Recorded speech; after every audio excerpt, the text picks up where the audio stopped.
पूरे भारतवर्ष में प्रशिक्षित रेल में प्रशिक्षित एक्ट अप्रेंटिस आंदोलनरत हैं, वर्षों से आंदोलन कर रहे हैं। आज यहाँ ईस्टर्न रेलवे मेंस यूनियन का राष्ट्रीय अधिवेशन हो रहा है, जिसमें 40 शाखाओं का 500 डेलीगेट है। और महत्वपूर्ण बात यह है कि AIRF के महामंत्री शिव गोपाल मिश्रा जी जमालपुर पधार चुके हैं और ऐसे में अप्रेंटिस कर्मी अपना दर्द उनके समक्ष प्रस्तुत करेंगे। और यहाँ पर अप्रेंटिस कर्मी के जो नेता है, केंद्र के नेता हो या राष्ट्रीय स्तर के नेता हों, वो भी जमालपुर पहुँचे। ऐसे में हम जानेंगे इनकी क्या रणनीति है आगे।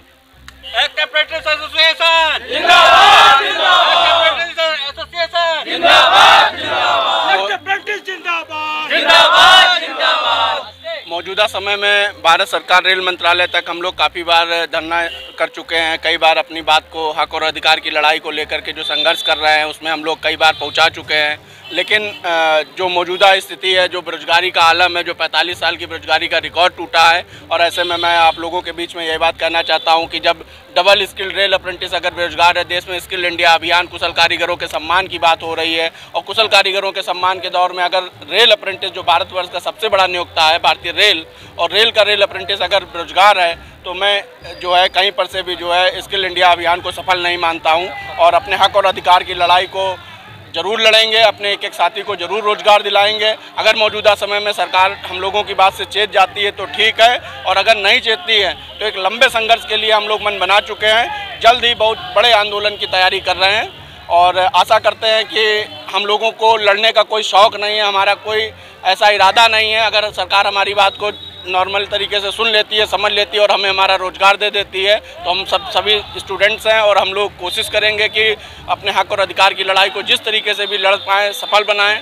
और इसी कड़ी में मैं अपने तमाम साथियों को ये बात बताना चाहता हूं कि जो जमालपुर की शाखा है, जमालपुर की शाखा भारतवर्ष की एक ऐसी शाखा है जहाँ पे पूरे भारत का रेल अप्रेंटिस एक साथ भी पाया जा सकता है। All India act apprentice association अगर नाम रखता है तो जमालपुर शाखा उसमें अपनी एक ऐसी पहचान रखता है कि पूरे भारत का रेल अप्रेंटिस यहाँ पे हम लोगों को मिल सकता है। अगर हमारे हक और अधिकार की लड़ाई नहीं होती है तो कल हम लोग मीटिंग करेंगे और मीटिंग के पश्चात कुछ न कुछ निर्णय जरूर लेंगे।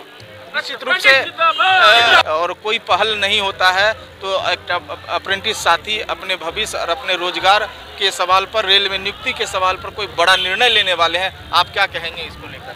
इसको लेकर तो हम इतना ही कहने वाले हैं कि भारत सरकार को हम अपनी ताकत आज दिखाना चाह रहे हैं। अगर भारत सरकार ने हमारी, रेल मंत्रालय ने हमारी मांग नहीं मानी तो एक ऐसा संघर्ष होगा जिससे ये सरकार की जड़ें हिल जाएगी, ठीक है। और पूरे इंडिया के लड़के हम अब एक साथ हैं और ऐसा करेंगे भी। ये बीजेपी सरकार को सोचना पड़ेगा, जो स्किल इंडिया ये बोल रहे हैं ना, स्किल इंडिया तब सफल होगा जब इतने रेल अप्रेंटिस को जॉब मिलेगी। निश्चित रूप से इस सरकार लगातार प्रशिक्षित एक्ट अप्रेंटिस का शोषण कर रहे हैं और हमारे बीच और एक्ट अप्रेंटिस के एक कार्यकर्ता हैं, भरत जी हैं, भरत परदेसी जो जी हैं, और उनसे भी मुंबई से आए हैं। अप्रेंटिस के अधिकारों, इनको रेल में नियुक्ति करवाने के सवाल पर जमालपुर पधारे हैं। आप देख सकते हैं पीछे, मैं दिखाना चाहूँगा कि क्या हुजूम है। सैकड़ों हजारों की संख्या में अप्रेंटिस कर्मी यहाँ हैं। भरत परदेसी जी बताएंगे। सर, मैं सबसे पहले तो जितने भी भारत में रेल मंत्री बने उन्होंने रोजगार दिया है। तब की 2016 से जब से सरकार बनी है हम लोग रोजगार से वंचित है। ऐसा क्यों है? भारत में जितने भी रेल मंत्री बने, ममता बनर्जी बने, लालू प्रसाद यादव जी बने, उसके बाद में राम पासवान जी बने, इन्होंने सबने रोजगार दिया है। लेकिन मौजूदा सरकार में हमें रोजगार क्यों नहीं देना चाहते? जबकि 1.5 लाख वैकेंसी खाली होने के बाद हम पूरे भारत में 30,000 लोग हैं।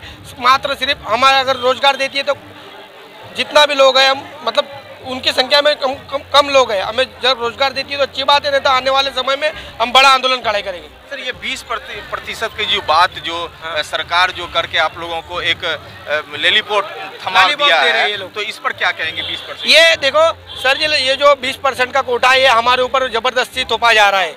तब कि हम इस कोटे में नहीं आते, फिर भी हमें जबरदस्ती कोटा थोपा जा रहा है। और सरकार की दूसरी नीति कि ये लोग किस तरह से रोजगार से वंचित रहे, इसलिए हमें 20% दिया जा रहा है। 20% कोटा है, ये हमें मान्य नहीं है।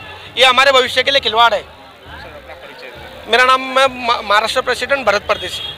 भारतीय रेल की आर्थिक स्थिति पटरी पर नहीं आ जाती तब तक हम लोग रेल में निःशुल्क और बिना वेतन का कार्य देने को तैयार है। ऐसी घोषणा जब एक्ट अप्रेंटिस के साथियों की ओर से किया जाता है तो फिर भी सरकार इनकी मांगों पर, इनको नियुक्ति के सवाल पर क्यों नहीं गंभीर होती है। हमारे साथ चंदन जी हैं और अप्रेंटिस को धार देने में जमालपुर में अहम भूमिका निभा रहे हैं। चंदन जी बताएं।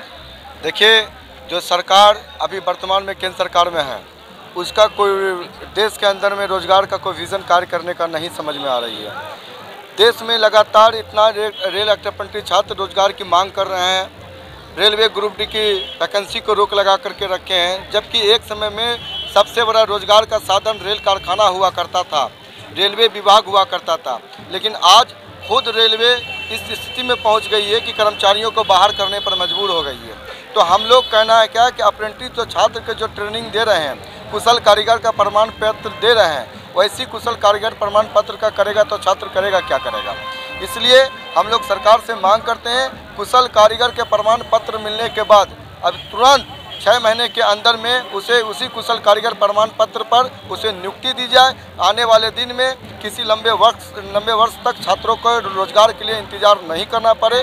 सरकार का जितना skill India make in India नारा है, सिर्फ हंसता हुआ रूमानी चेहरा की तरह नरेंद्र मोदी जी का पोस्टर पर फोटो दिखाया गया।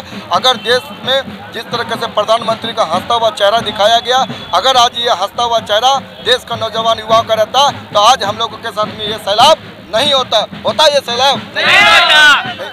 तो इसीलिए इस बात को समझ जाइए कि देश में जो पोस्टर बैनर में नरेंद्र मोदी जी का हंसता हुआ चेहरा दिखाया जा रहा है वह ढकोसला है। इसलिए जमीन हकीकत पर माननीय प्रधानमंत्री जी को और माननीय रेल मंत्री जी को स्किल इंडिया को सफल बनाना है तो अप्रेंटिस युवाओं को रोजगार दे करके उनके सपने भारत सफल सपना बनाना होगा। धन्यवाद। बिहार की धरती से लालू प्रसाद यादव जी, रामविलास पासवान जी जो मौजूदा समय में सरकार के साथ भी हैं, तो मैं चाहता हूं कि बिहार की जनता की हालत देखें, हिंदुस्तान की जनता की हालत देखें। सरकार देश में भारतीय जनता पार्टी की है, तो इस स्थिति में जब रामविलास पासवान जी, ममता बनर्जी जी, लालू प्रसाद यादव जी सभी ने अप्रेंटिसेस के दर्द को समझा है, कष्ट को समझा है, रोजगार दिया है। देश में पहली बार ऐसा हो रहा है कि स्किल इंडिया अभियान, कुशल कारीगरों के सम्मान की बात हो रही है और भारतवर्ष का सबसे बड़ा नियोक्ता भारतीय रेल का रेल अप्रेंटिस बेरोजगार है। ये हम लोगों के लिए दुर्भाग्य की बात है और आशा करते हैं कि सरकार हम लोगों की बात को जरूर सुनेगी। अगर नहीं सुनती है तो बड़े से बड़े आंदोलन के लिए हम तैयार हैं और लड़ना हमारा शौक़ नहीं है, हमारी मजबूरी है। और मैं चाहता हूं कि सरकार अगर हम लोगों के हक और अधिकार की लड़ाई को पूर्ण करती है, हमें हमारा रोजगार देती है, तो हम सभी साथी जो है रेल को ऊंचाइयों तक ले जाएंगे। और एक सबसे बड़ी बात मैं आपको बताना चाहता हूं कि सेफ्टी कैटेगरी की 3.5 लाख पोस्टें खाली पड़ी हुई हैं और रेल अप्रेंटिस एक ऐसा ट्रेड अप्रेंटिस है जो सभी ट्रेडों से काम सीखा हुआ होता है। सभी ट्रेडों से काम सीखने के कारण रेल अप्रेंटिस जो है वो आज से मात्र सबसे बड़ी बात तो मैं ये कहना चाहता हूँ कि रेल अप्रेंटिस एक निष्पक्ष और पारदर्शी भर्ती प्रक्रिया है और निष्पक्ष पारदर्शी भर्ती प्रक्रिया के तहत मात्र 5 रुपये की रसीदी टिकट पे सभी अप्रेंटिसेस का समायोजन हो सकता है। समायोजन के बाद जिस दिन से हम लोगों को काम दिया जाए, क्योंकि हम लोगों ने 2-2, 3-3 साल काम सीखा हुआ, सभी ट्रेडों का, रेल के सभी वर्गों का काम हम लोगों को आता है, तो जिस दिन से हमें हमारा काम मिलता है उसी दिन से हम रेल की जिम्मेदारी को समझ सकते हैं और रेल को बुलंदियों तक ले जा सकते हैं। आशा करते हैं कि सरकार हम लोगों की बात को जरूर सुनेगी। योजना यही है कि माननीय शिवगोपाल मिश्रा जी जिस तरीके से रेलवे बोर्ड के अंदर में हम लोगों का सख्ती से बात रखते हैं और माननीय शिवगोपाल मिश्रा जी को हम लोगों ने कहा है कि आप सख्ती से बोर्ड के अंदर में बात रखिए। अगर सरकार नहीं मानती है तो वैसे स्थिति में आपका हाथ पूरा देश का युवा मजबूत करती है अप्रेंटिस साथीगण। और आने के दिन में अगर भी सरकार इससे सचेत और संकेत नहीं होती है तो आने वाला दिल्ली पूरा देश का छात्र महाजमा होने की संभावना है। किसी भी समय हम लोग दिल्ली की ओर कूच कर सकते हैं।